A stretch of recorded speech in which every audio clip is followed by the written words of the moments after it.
cuidados paliativos. Nos acompaña Inmaculada Raja, ella es la coordinadora de cuidados paliativos en el Hospital Universitario de Toledo. Bienvenida. ¿Cómo estás, Inma? Buenos días. Un placer tenerte en el programa. Y también la doctora Elizabeth Arrojo, ella es oncóloga, ustedes la conocen, ha venido muchas veces a nuestro programa y siempre tiene la capacidad de poner esa sonrisa a esta enfermedad tan dura como es el cáncer. Gracias, doctora. Muchas gracias por estar hoy con nosotros. Los cuidados paliativos, muchas veces no sabemos lo que son y simplemente la palabra ya nos echa para atrás, Inma. Bueno, pues los cuidados paliativos se definen como la atención integral, y por integral quiero decir en todas las esferas de la persona, no solo las médicas, sino también las psicológicas, la social, la espiritual, cualquier cosa que pueda generar sufrimiento al paciente, pero también a su familia. Es una de las grandes diferencias con el resto de especialidades médicas, es que nuestra unidad a tratar no es solo el paciente, sino también la familia. Efectivamente, yo creo que ese es uno de los puntos fundamentales, es el de la familia también en este momento de la vida.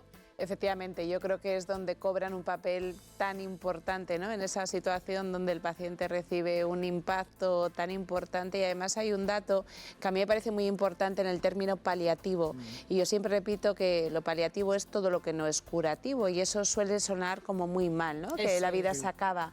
Pero yo soy diabética desde que tenía 6 años, tengo 42, aquí estoy y de momento no hay cura, tengo un tratamiento paliativo, y eso no significa que la vida se acaba, sino que tenemos unas circunstancias, una enfermedad que se puede cronificar y que acompañados además por esa familia, por esos médicos, por ese soporte, pues puede hacerse con un día a día más agradable. Es el objetivo que tenemos hoy, sobre todo, doctora Arrojo, Inma, contar a los espectadores que cuando una persona que padece un cáncer es derivada a paliativos, pues es derivada a un camino distinto de acompañamiento, de cuidado, de ayuda a llevar esos días de otra forma muchísimo mejor, acompañada por especialistas, por psicólogos, por enfermeras, por médicos, y eso se hace muy bien aquí en Castilla-La Mancha, en nuestra región. Por eso queremos que nos llamen, que nos cuenten. Seguramente que ustedes en esta región han vivido esa experiencia con ese equipo de paliativos y les hará bien pues llamar por teléfono y contarnos cómo fueron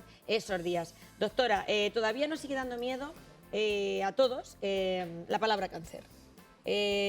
Tú luchas cada día desde IMOA para que esa palabra deje de producirnos pánico y pavor. Efectivamente. ¿Por qué? Porque es verdad que impacta, pero ha evolucionado muchísimo todo. Más de la mitad de los casos de cáncer se curan, y los que no se curan conseguimos cronificarlos durante muchos años en el tiempo, y esto es muy importante. Claro, es muy importante cronificarlos en el tiempo porque igual en ese tiempo hay un avance que pueda curarlo definitivamente. Efectivamente. Hay una pregunta que a mí me repiten mucho nuestros pacientes, tratamos casos muy avanzados de cáncer y me dicen: doctora, mi enfermedad es curable, y yo siempre digo, a día de hoy no. ¿Por qué? Porque a lo mejor mañana sí. Por eso cronificar la enfermedad, tener calidad de vida, puede hacer que mañana todo cambie, y por eso yo siempre les repito que es muy importante para sobrellevar la enfermedad mejor, evitar esos miedos, esas imaginaciones, esos ISIS que más del 90% de las veces no ocurren porque no estamos disfrutando el ahora, y a lo mejor mañana todo cambia. Lo dices tú, que has tenido cáncer y que te viniste de Estados Unidos con una carrera brillante a cuidar y curar a tu madre con un diagnóstico nefasto. Efectivamente. ¿Cuántas metástasis eran? Pues tenía 13. Mira, me queda corta. Y de hecho en marzo de 2019 la expectativa vital que le dieron fueron 6 meses de vida. Han pasado 6 años y ese cáncer está curado. Bueno, es que, y mira, al hilo de lo que dices, es que muchas veces quizás llegan a paliativos y están con ese tratamiento. Lo que pasa es que están en un estado de salud un poco más débil y requiere que estén paliativos. Pero su paso por allí luego igual puede ser hasta beneficioso y salir adelante. Claro, efectivamente, para que un enfermo llegue en un momento lo más adecuado posible, también tiene que ser lo más precoz posible, una vez que mis compañeros de oncología pues sí que están tratando una enfermedad avanzada en progresión, pero no tiene por qué ser en las últimas etapas. De hecho, nosotros debemos... Yo creo que lo que tenemos que incidir hoy aquí, ¿verdad? Porque parece que ya paliativos es cuando ya están paliativos, entonces como que te da ese escalofrío. Es simplemente, yo creo que Elizabeth lo ha definido muy bien, ¿no? Ha dejado de ser curativo el tratamiento y a partir de ahora empezamos otro camino de cronificación. En ese camino surgen síntomas síntomas que pueden enfocarse en todas tus esferas, como hemos dicho antes, y ahí es donde entramos los equipos de paliativos, ¿no? Una vez que el tratamiento no es curativo, que entramos en ese proceso de intentar cronificar la enfermedad, aunque sabemos que una parte de ellos se van a ir, lo que queremos es que tengas calidad de vida, que todos tus síntomas estén controlados y digamos que nuestra meta final es, hay vida hasta el último segundo de vida.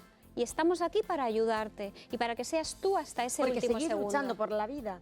Por supuesto, porque la vida es vida lema, hasta el último instante, es el lema de los paliativos. Exactamente, cualquier sanitario lucha por la vida hasta el final. Hasta el es último decir, que segundo. siempre se sigue luchando, ¿no? Por eso ese camino de paliativos no hay que verlo como algo negativo, sino hay que verlo como un acompañamiento con la familia, con el paciente, para que esos días o meses o incluso años. O años, porque hay muchas personas que están en paliativos años, Inma. Nosotros, yo creo que siempre les transmitimos la idea de estamos todos juntos en el barco y vamos a remar todos en la misma dirección. Y es que tú estés y tu familia acompañándote lo mejor posible hasta el final. Oye, y ese barco puede ser tanto en el hospital como en casa, bueno, también un poco la decisión del propio paciente y la familia. Claro, vamos a ver, nuestro funcionamiento implica que el paciente debe estar atendido en el sitio que él necesite estar. Y eso ¿vale? pasa en Castilla-La Mancha, que en otros sitios no pasa. No, efectivamente. Correcto. En Castilla-La Mancha tenemos la suerte de que somos unidades funcionales completas. ¿Qué significa esto? Esto significa que si el paciente desea estar en domicilio y puede estar en domicilio porque el control sintomático nos lo permita, va a tener equipos domiciliarios que le puedan atender en su domicilio. Si el paciente necesita estar hospitalizado porque sus síntomas son mucho más complejos o no hay familia que le pueda cuidar o su familia ha claudicado porque emocionalmente es un proceso muy duro, va a tener una unidad hospitalaria con una serie de características especiales para ellos donde van a estar bien cuidados y se les va a acompañar igualmente, efectivamente. Qué importante, ¿verdad?, que exista esa mano y que exista sobre todo ese equipo de profesionales.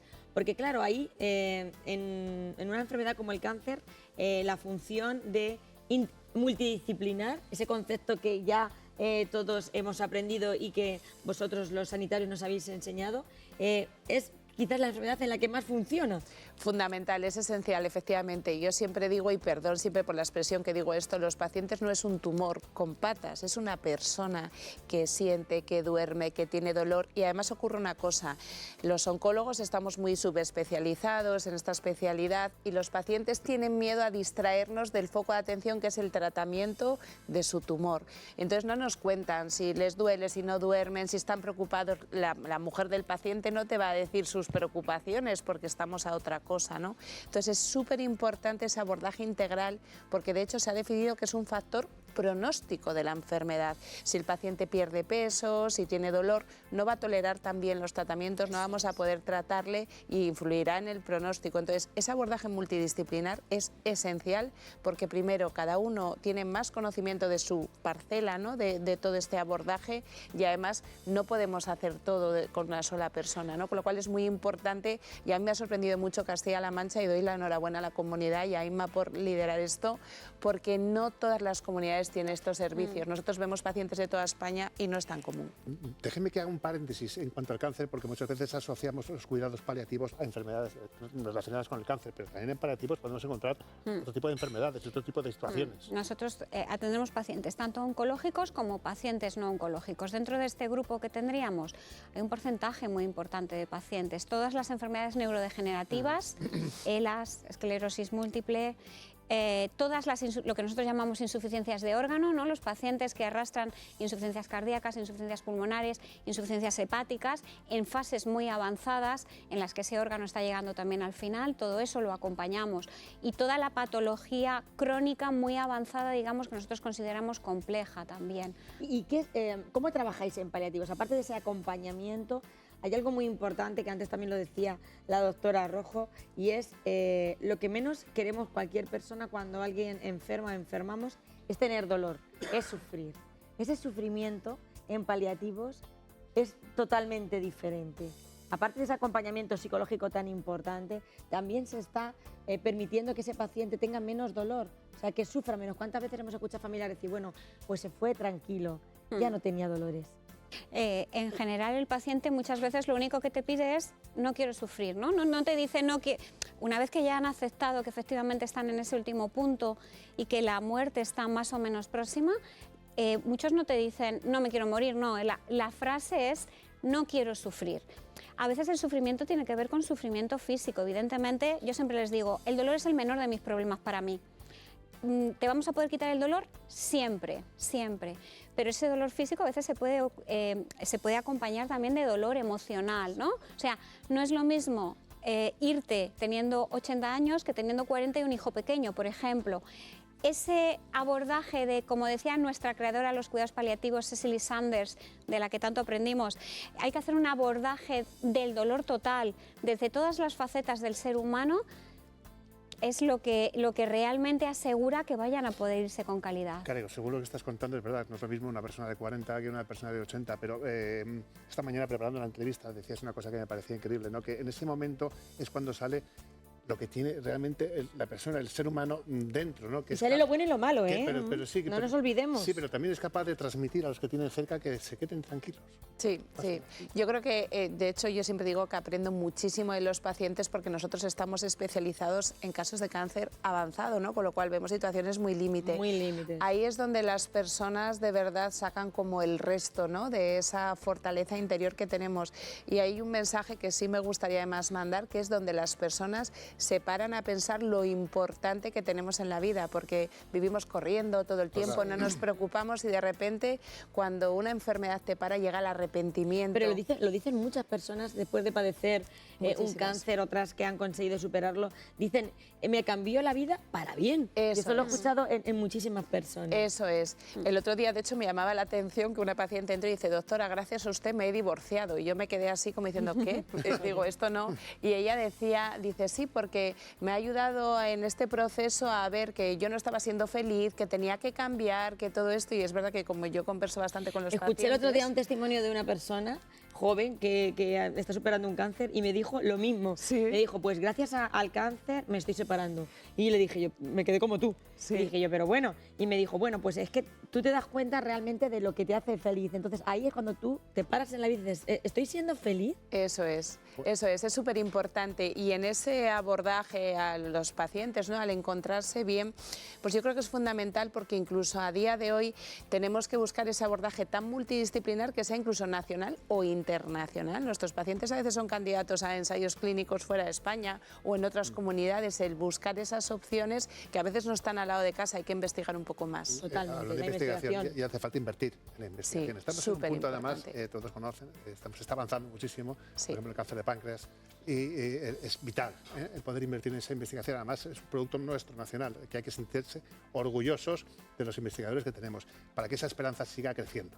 Efectivamente, y en este contexto es muy importante pues, dedicar esos fondos para investigar, para que nos permitan avanzar, pero también que la gente sepa que esto no es una sanidad solo de Castilla-La Mancha o de Madrid, que también hay que pues, intentar moverse. Hay veces que desafortunadamente no podemos hacer nada, pero cada vez más pasa que es porque el estado general del paciente pues no lo permite, ¿no? Porque opciones de tratamiento a veces hay muchas y al final estamos acostumbrados a ver, desafortunadamente desde IMOA vemos muchas desigualdades sanitarias. Sí, eso no me hay imagino las que Inma lo estará mismas viendo. opciones, igual que pasa con los cuidados paliativos. A mí me ha encantado cómo funciona Castilla-La Mancha, me parece un ejemplo, porque hay muchas comunidades donde no tienen ese lujo de poder, ese derecho, ¿no? Que es un derecho del paciente. Es un derecho. Es la base, ¿no? Es un derecho el poder atender al paciente donde hace falta más equipos donde de paliativos, como quiera, cuando quiera. Hacen falta más equipos, se necesitan más, hay que hay muchas diferencias geográficas, incluso dentro de Castilla-La Mancha tenemos diferencias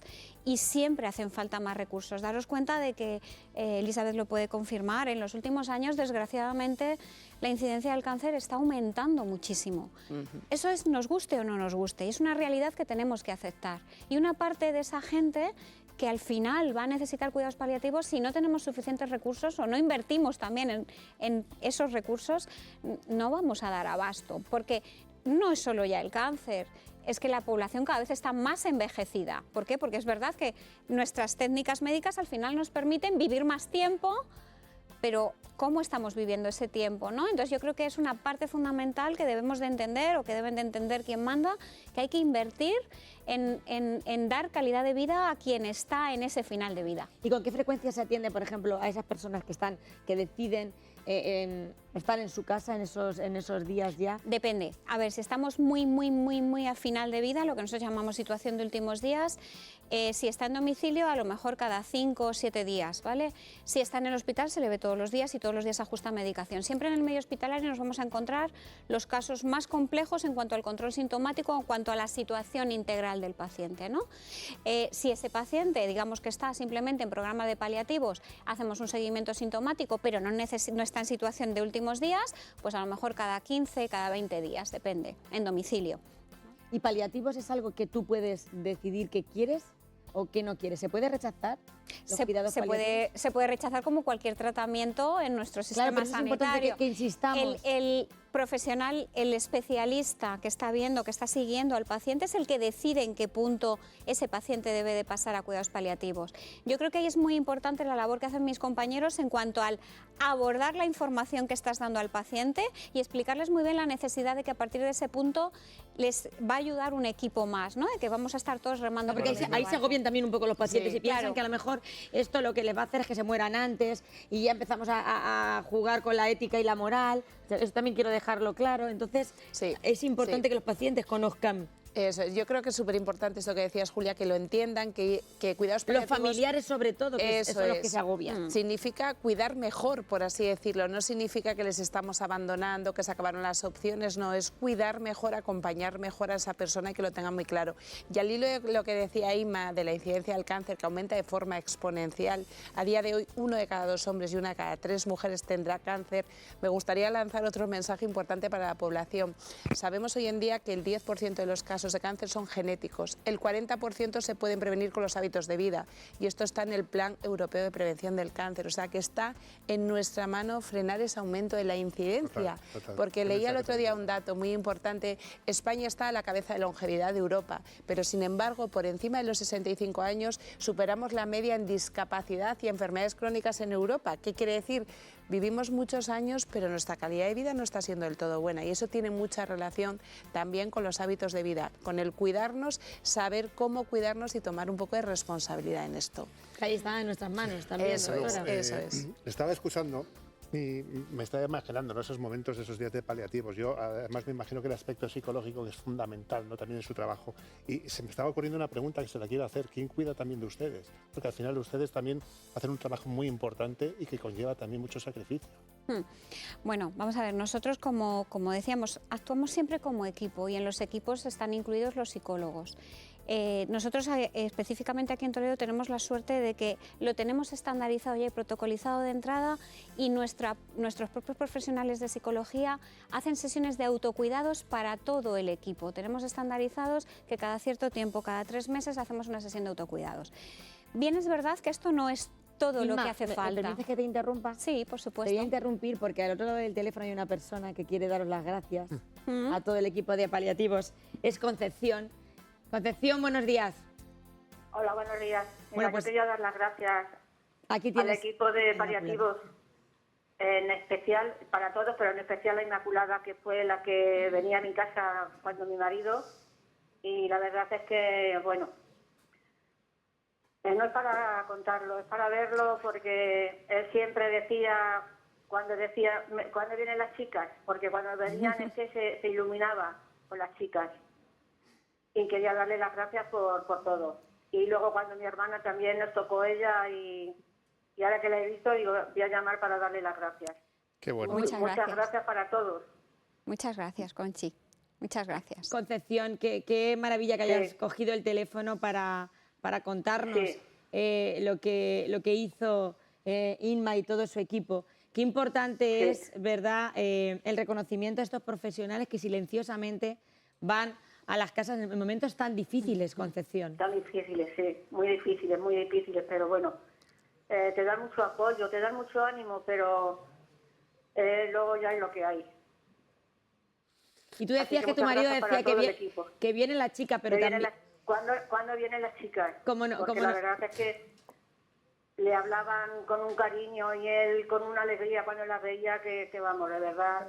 Muchísimas gracias a todos. Gracias. Concepción, no sabes lo importante que es tu llamada. De hecho, yo estoy sintiendo que Inmaculada se está emocionando. No sé la importancia que tiene, no sé la importancia que tiene también para vosotros, Inmaculada, y para tu equipo, este tipo de mensajes, ¿no? y de llamadas. Yo también estoy muy emocionada, porque cuando la he visto me he emocionado por eso, porque nos ha llevado casos muy difíciles, pero bueno, nos han ayudado mucho también. Si me lo permites, Conchi, yo siempre os digo lo mismo. Nosotros solo venimos a poner un último granito de arena. Lo más difícil lo hacéis vosotros, la familia. Quizás nosotros os encarrilamos un poquito hacia el camino y lo más importante, os sostenemos y os apoyamos. Pero sin vosotros como familia, nuestro trabajo no sería posible, así que muchísimas gracias y sobre todo por darte las gracias por darnos visibilidad también, porque yo creo que es importante que en general se conozca lo que hacemos. Gracias. Sí. Gracias a vosotros. Gracias, Conchi, gracias, Concepción. Gracias. Te mandamos un beso grande. Enorme, de Conchi. todo corazón. Venga, gracias. Pues estando contigo en un programa de servicio público, estamos hablando de algo importante, realmente importante, ¿no? Como es paliativos y, bueno, pues estas llamadas también dan mucha esperanza, de verdad. De hecho, este tema lo hemos tocado, lo hicimos hace ya mucho tiempo, precisamente porque un familiar de otra persona que había fallecido de cáncer le decía, madre mía, cómo han sido estos días de duros, pero qué bien paliativos aquí en Toledo, cómo nos han ayudado. Entonces pensamos que era necesario hablar con vosotros para poder contar a la gente que estar en paliativos no es el final, sino que estar en paliativos es ese acompañamiento que tú también has descrito, Inma. Es ese camino, es verdad que hacia un fin que no tiene vuelta atrás, ¿no? Pero yo siempre digo, siempre tenemos algo que hacer, ¿no? Cuando la medicina paliativa, fijaros que nace porque nuestra creadora, como os decía Cecily Sanders, se da cuenta que los médicos, o sea, nosotros pasábamos por las puertas de los pacientes paliativos y no entrábamos en las habitaciones porque decían, por este ya no hay nada que hacer, por este ya no hay nada que hacer, por este ya no hay nada que hacer. Y ella fue la primera que dijo, por este sí hay algo que hacer, por este también hay algo que hacer, ¿no? Y de ahí nace la medicina paliativa. Porque aunque ya no haya nada que hacer, todavía siempre hay algo que esperanza. hacer. Siempre hay esperanza. Eso tenéis, es tu lema, de hecho. Mi lema siempre es lo imposible es aquello que no intentas y la esperanza efectivamente siempre está ahí. Una curiosidad que yo siempre me he preguntado, ¿cuánto hay que ser honesto, ¿no? Con el paciente? ¿Cuánto de verdad hay que decirle o hay que decirle siempre la verdad o no? Nosotros siempre debemos de ser honestos con el paciente, pero también debemos respetar su decisión de no querer saber. Hay pacientes que no quieren que les hablemos de estadísticas, de tiempos, porque además también yo digo, las estadísticas están para romperlas y son números. Un 1% si me tocas un 100 y un 99% si no me tocas un 0. Entonces muchas veces pues el propio paciente nos va guiando, ¿no? Cuánto quiere saber, cuánto no. Hay gente... Pero es verdad eso, y vosotras que sois profesionales de una enfermedad tan complicada como es el cáncer, que la persona que se va o que va a fallecer es la que más sabe que se va a ir. Es la que más sabe que se está yendo, yo siempre lo digo. A lo mejor no lo manifiesta y puede ser que simplemente esté intentando proteger a su propia familia, pero fijaros qué cosa más absurda, la familia sabe que se va, el paciente sabe que se va y no pueden compartir el dolor, la tristeza. Cuando nosotros una de las cosas que hacemos es, no, vamos a poner en común, vamos a vehiculizar tu dolor, y seguro que ese dolor entre los dos es mucho menos dolor, ¿no? Y ahí es lo que intentamos ayudar tanto al paciente como a la familia, porque si no es un teatro lo que se genera. Es un teatro. Yo estoy sufriendo aquí en mi cama, estoy súper malita, me estoy muriendo y no lo puedo compartir con mi esposo, con el que llevo toda la vida. Y él está igual, está llorando por los rincones, pero no llora delante de mí porque no quiere hacerme sufrir. Qué pena, ¿no? Que nos hayamos acompañado toda la vida. Se sufre menos compartiendo, ¿verdad? Se sufre menos compartiendo. Dicho compartir es vivir. La pena compartida siempre es menos pena. Sí, claramente, yo estoy totalmente de acuerdo porque además eso te genera más malestar, tienes que estar disimulando, no puedes llorar, siempre se dice, llora que te alivia, el llorar, desahogarte, ¿no? Poder despedirte de esa persona, decirle cosas importantes, ¿no? Esto es súper importante y muchas veces por proteger al otro al final se acaban haciendo daño los dos. Pues con ese mensaje nos vamos a quedar, con ese mensaje del sufrimiento compartido es menos sufrimiento que nos dejas, Inmaculada. Muchísimas gracias, esa coordinadora de cuidados paliativos que tenemos aquí en el Hospital Universitario. Gracias, esa llamada ha sido maravillosa. No hay más que decir.